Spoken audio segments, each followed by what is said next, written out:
What's going on, bibliophiles? Welcome back to Poetry and Prejudice. If you are new here, my name is Barry Ramirez, and thank you very much for tuning in. Today, what we're going to be doing is taking a look at one of my favorite poems by one of my favorite poets. I'm talking about We Real Cool by Gwendolyn Brooks. We're going to go ahead and read through the whole poem. I say the whole poem, but it's pretty short. Read through the short poem, and then we're going to take it line by line and break it down, and then we're going to end with a little discussion of the theme. And with that said, let's go ahead and crack into the reading.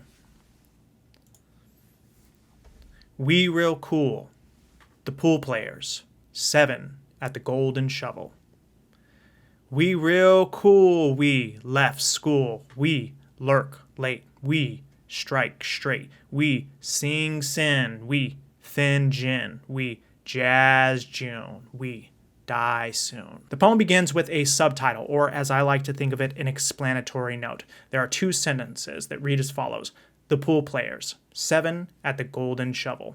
This is enough information to give us the context about who and where this poem is taking place. We have 7 people who are playing pool at a place called the Golden Shovel, which I take to be either A, a pool hall, which I think is the most likely interpretation, or B, to be a bar, which I think is less likely to be the case. And I'll get into some of the reasons why I think that is when we talk about the 4th and 5th stanza. But with that said, let's go ahead and move into the first stanza here. The speaker says, we real cool, we left school, we. Now, there's a couple interesting things going on here. The first that I would attack, so to speak, would be the point of view of the speaker. This poem is being told in first person, but the speaker uses we as opposed to I. This gives the speaker certain advantages. It allows the speaker to capture the general sense of what these characters feel and think about themselves. But I would also say, and more interestingly, it provides an interesting contradiction to their sense of themselves. I take these characters who think that they are real cool to believe themselves to be individuals who are rebellious. They are not going with the tide. They are not going with the masses. They are rebellious individuals who are cool. And that's an interesting counterpoint to what the speaker is suggesting through the use of the word we. We. I would be an individual. We would be a group. And it seems like these characters, even though they believe themselves to be strong individuals not going with the tide, they do have this kind of hive mind in the sense that they are conforming to one another.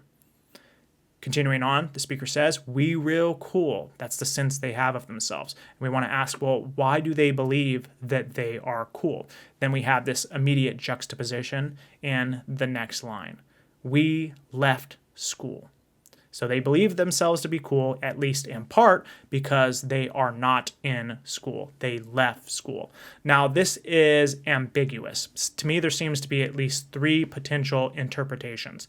The first is that these characters have left school in the sense that they are ditching. Class is currently in session, and they are not in it. B, that they are out for summer, which could potentially be the case. I think there's a lot of evidence for this, particularly considering the last stanza where there's this line, we jazz June, almost as if they're getting out for the summer. And then the last one, which I think it's possible, there's enough ambiguity here to argue one way or the other, but it's also possible that they have actually dropped out permanently from school. They no longer go whatsoever. That would seem to be in line with these characters. But once again, there's just a lot of ambiguity. Before I move on to the second stanza, I would say that there's something very fascinating going on also with the rhythm, rhyme scheme, and where the stanzas are broken. The first thing I would note would be the length or breadth or lack of breadth of the sentences in the poem. All of the sentences are 3 words. And what this lends itself to is a kind of staccato rhythm, which is very reminiscent of jazz. I think that that was the intention of the speaker in writing the poem this way, and jazz is referenced towards the end of the poem, which really makes me think that that's kind of the intention. You have the we real cool, we left school, we. And then you have this pause as your eyes move from the first stanza down to the second stanza.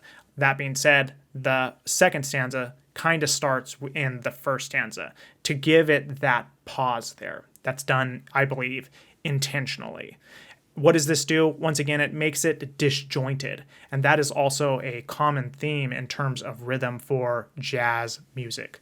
We lurk late. So there's also something interesting going on with the rhyme scheme. So this is a very basic rhyme scheme, but once again, I think it does lend itself to that kind of jazziness. There's just an A-B rhyme scheme. So for example, in the first stanza, cool rhymes with school. In the second stanza, late with straight. A, B, A, B. But let's go ahead and move on to the content of the second stanza. We have, we lurk late. Now, what does that mean? Once again, we get a sense that these characters are slightly rebellious, so they are staying out perhaps later than they should. Now, I think that the word choice here is impeccable. So, the speaker, in knowing that there's something, I don't know if sinister would be the correct word, but there's something certainly of that quality, perhaps even malicious potentially, about these characters. And so they could have, the speaker could have just said, we stay out late, but that would have not had the same connotation. Instead, the speaker says lurk, and there's something creepy or criminal almost about that word. Lurking is a very creepy-ish word, but it once again speaks to their rebelliousness, right? We lurk late.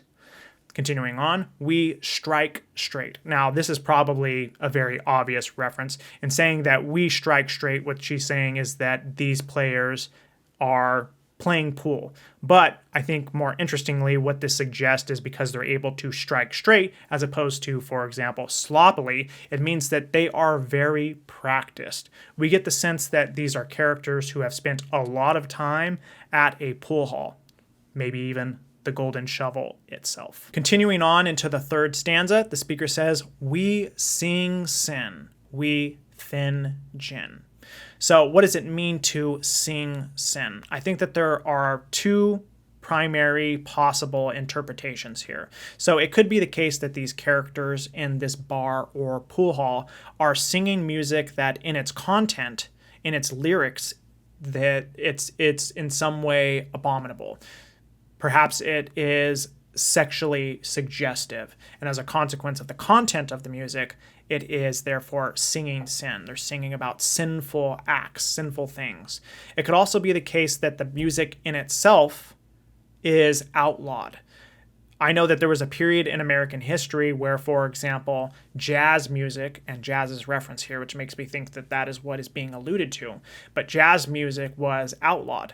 You cannot listen to jazz music in public, in bars and public establishments. They couldn't actually put jazz music out. So that might also be the case here. They might be singing sin in the sense that they're listening to music that they're not supposed to be listening to. We thin gin. This is a, once again, short, simple sentence, but there's a lot that is kind of implied about these characters. We thin gin seems to mean two possible things to me. Well, the first is that it's clear that they are watering down the gin, but where the ambiguity comes is what is the reason for them doing it? They could be watering down the gin because they simply do not want it to be as potent. They don't want to have a gin that's overwhelming. They don't want to get too drunk, perhaps too quick. Or it could also be the case that they're thinning the gin because they simply can't afford more alcohol. And I think that this interpretation is more likely when we take into consideration who they are. Once again, these are characters, at least in one interpretation of this poem, are potentially dropouts. And so we imagine that they very likely don't have very much money. And so thinning out their gin as a way for them to continue to drink gin more over time, if you understand where I'm going with that. Moving on to the fourth stanza, the speaker says, we jazz June, we die soon. Once again, short, simple sentence, but there's a lot of ambiguity. We jazz June. What does that mean? Jazz here is being used as an adjective as opposed to a noun. Generally, when we hear jazz, we just understand that to be a particular genre of music. But here, it's being used as an adjective to describe how these characters are living in June, how they're living during the summer.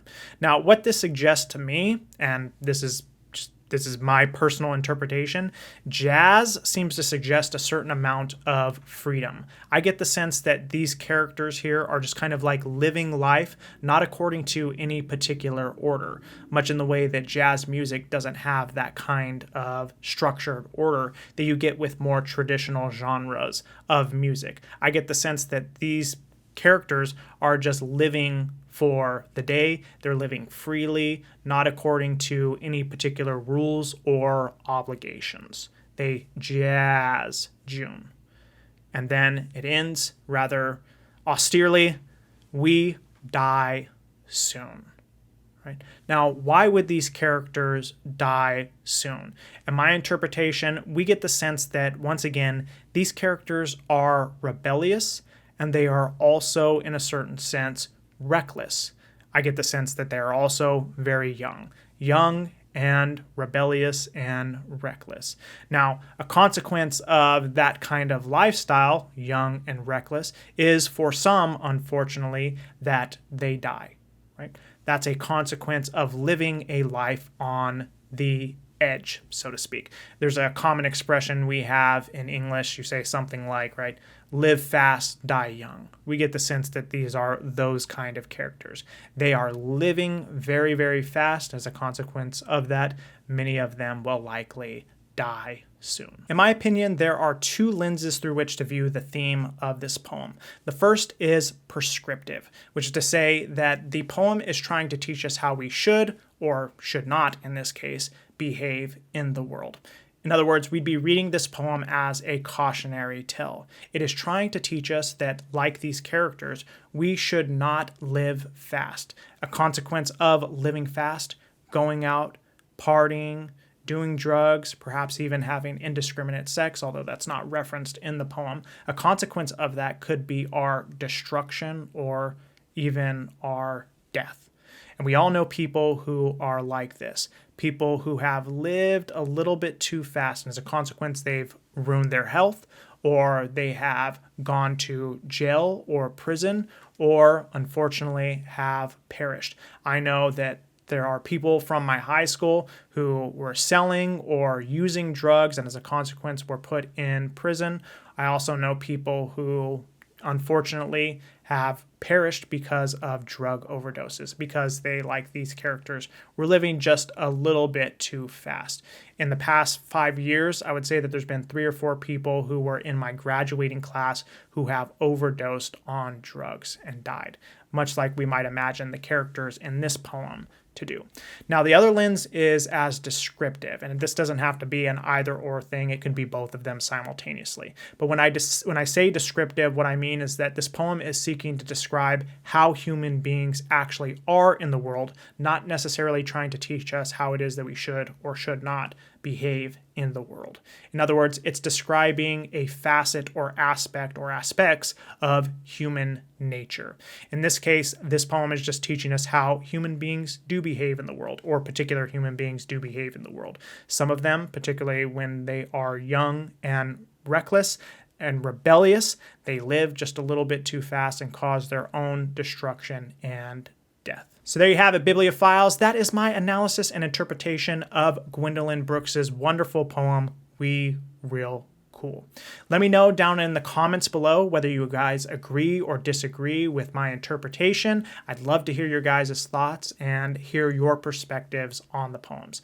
Otherwise, if you enjoyed this content, hit that like button, smash subscribe, hit the notification bell so you can be informed when I drop more videos on poetry and prejudice. Thanks for watching.